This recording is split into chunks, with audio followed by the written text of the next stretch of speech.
ঢাকার স্টার সিনেপ্লেক্সে অনুষ্ঠিত হলো আলোচিত সিনেমা সাবার প্রিমিয়ার শো। মেহজাবিন চৌধুরী অভিনীত এই সিনেমা ঘিরে জমে ওঠে তারকা, সাংবাদিক আর দর্শকদের মিলন মেলা।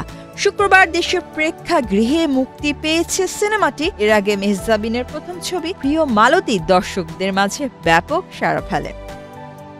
মাকসুদ হোসেনের পরিচালনায় ছবিটির নাম ভূমিকা অভিনয় করেছেন মেহজাবিন চৌধুরী। এতে আরো আছেন মুস্তফা মনোয়ার, রোকেয়া প্রাচী সহ অনেকেই। ওদের স্বপ্ন পূরণে পাশে থাকতে পেরে আমরা গর্বিত। গল্পে দেখা যায় সাবা এক সাধারণ পরিবারের মেয়ে, নিখোঁজ বাবার শূন্যতা আর হুইল চেয়ারে আবদ্ধ মায়ের সঙ্গে সংগ্রাম করেই এগিয়ে যেতে হয় তাকে। প্রিমিয়ারে উপস্থিত অতিথিরা জানান, সিনেমার গল্প এবং মেহজাবিনের অভিনয় দর্শকদের মনে ছাপ ফেলবে। আর অভিনেত্রী নিজেও আশা করছেন পরিবার সহ সবাই হলে গিয়ে উপভোগ করবেন ছবিটি। অসাধারণ, সবসময় ভালো অভিনয় করে এবং আমার প্রিয় অভিনেত্রী, সেই সঙ্গে রোকেয়া আপা, মনোয়ার, ইভেন সুমন ভাই, মানে জীবনের গল্প, তো আবেগের গল্প, এবং এই গল্পগুলো আমাদের গল্প, আমাদের সমাজের গল্প। তো সেই জায়গা থেকে আমার মনে হয় কি যে এই গল্পগুলো বেশি বেশি হওয়া দরকার, এই ধরনের গল্প। Beautiful journey between mother and a daughter, এবং পুরো জার্নিটা এতটা ইমোশনাল ছিল যে আমরা আসলে সবাই, আই থিঙ্ক আমরা সবাই আমাদের ফ্যামিলির সাথে এটা কানেক্ট করতে পারছিলাম। আমাদের যে রিয়েল লাইফের স্ট্রাগলগুলো এবং যে জিনিসগুলো হয়তো আমাদের আনকমফোর্টেবল লাগে কথা বলতে বা পর্দায় দেখতে, সেগুলো উঠে এসেছে।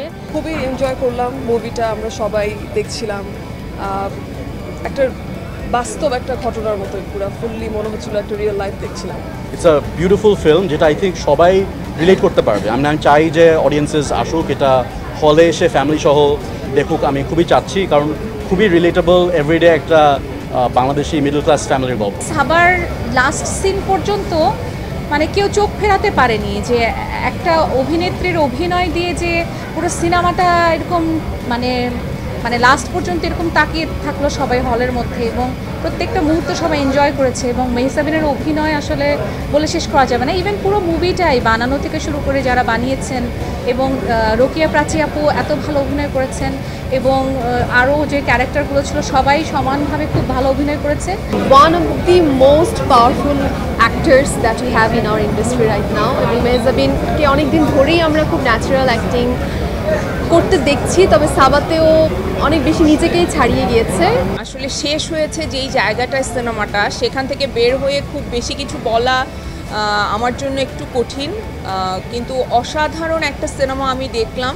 এত ইমোশনালি এঙ্গেজিং, খুবই প্লেজেন্টলি সারপ্রাইজ ওখানে দেখে, এবং ওইখানে 3বার দেখেছি এবং আজকে 4th টাইম আমি দেখলাম, এবং প্রতিবারই আমার কাছে আমি প্রথমবার এটা দেখলাম। আমার এভরিথিং আমার কাছে খুবই নিউ, এবং প্রতিবারই আমার কাছে ফ্রেশ। আমি আগেও যেখানে আমি কেঁদেছি, এখানেও সেভাবে কেঁদেছি। সো আমার কাছে মনে হচ্ছে খুবই ইমোশনালি এঙ্গেজ এবং খুব পাওয়ারফুল একটা মুভি। প্রিয় মালতীতে এবং আজকে সাবা তো রিলিজ হয়ে গেল, আমরা এই চেষ্টাতেই ছিলাম যে এমন একটা ইমোশনাল এক্সপিরিয়েন্স দিব যেটার সাথে সবাই কানেক্ট করতে পারবে। কারণ আমাদের সবার বাসায় আসলে বাবা এবং মা আছেন, অনেকের আসলে নেই। তো এই ফিলিংটার মধ্যে দিয়ে সবাই গিয়েছে, এবং সাবা যেই জার্নির মধ্যে দিয়ে গিয়েছে, হয়তো বা কেউ যাচ্ছে কিংবা যাবে। তো আমাদের মনে হয়েছিল এই গল্পটা বলা উচিত। দেশে মুক্তির আগে সাবার ওয়ার্ল্ড প্রিমিয়ার হয়েছে টরন্টো আন্তর্জাতিক চলচ্চিত্র উৎসবে। পাশাপাশি বুসান সহ বিভিন্ন আন্তর্জাতিক চলচ্চিত্র উৎসবে প্রদর্শিত হয়ে প্রশংসা কুড়িয়েছে ছবিটি। আন্তর্জাতিক সাফল্যের পর দেশের দর্শকদের মন জয় করতে কতটা সক্ষম হয় সাবা।